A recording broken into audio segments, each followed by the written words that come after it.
चाले पद्मनाभाय नमः दामो अकड़ शंकर धनवादेवाय नमः प्रद्युम्नाय नमः उपेन्द्राय नमः हरये नमः श्री कृष्ण नमः सपरिवार श्री लक्ष्मी समेत सत्यनारायण स्वामी देवताभ्यो नमः नानाविध परिमल पत्र पुष्पाक्षतान् समर्पयामि रूपम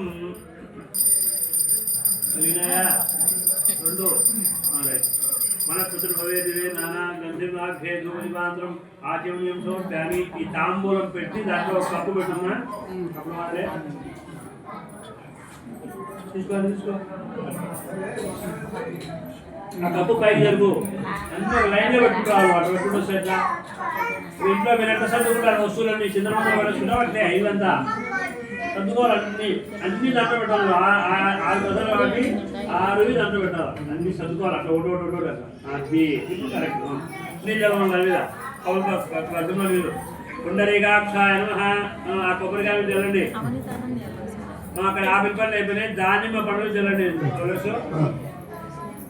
దాంట్లో పెట్టు చూపించండి ప్రథమాత్మ నమః ద్వితీయాత్మ నమః తృతీయాత్మ నమః చతుర్థాత్మ నమః చెప్పండి లక్ష్మీ సమేత సత్యనారాయణ స్వామి దేవతాభ్యో నమః నారికేల ఫల గోధుమ శర్కర ఫల దాడివి ఫల నివేదనం సమర్పయామి తాంబూలం సమర్పయామి నీరాజనం దర్శయామి హిరణ్యపాత్రమసో పూర్ణసహానిమసో వ్యవసాయానికి ఏకదా బ్రహ్మణోపర్య గజయజమాన ఆయుస్తేజో దధాతి లక్ష్మీరమణ గోవింద లక్ష్మీ సత్యనారాయణ స్వామి శివ గోవింద నారాయణాయ విద్మహే వాసుదేవాయ ధీమహి తన్నో విష్ణు ప్రచోదయాత్ అనేన ద్వితీయ అధ్యాయ పూజనేన భగవాన్ లక్ష్మీ సమేత సత్యనారాయణ స్వామి సుప్రీత సుప్రసన్న వరద భవంతు బొట్టు పెట్టండి.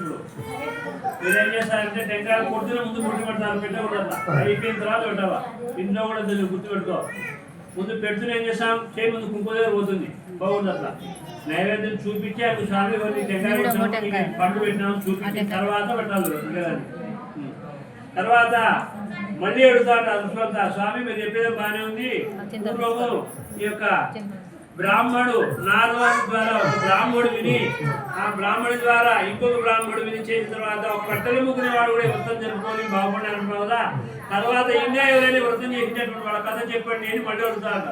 అప్పుడు ఒక రాజు కథ చెప్తున్నాడు, వింటున్నాయని చెప్తున్నాడు.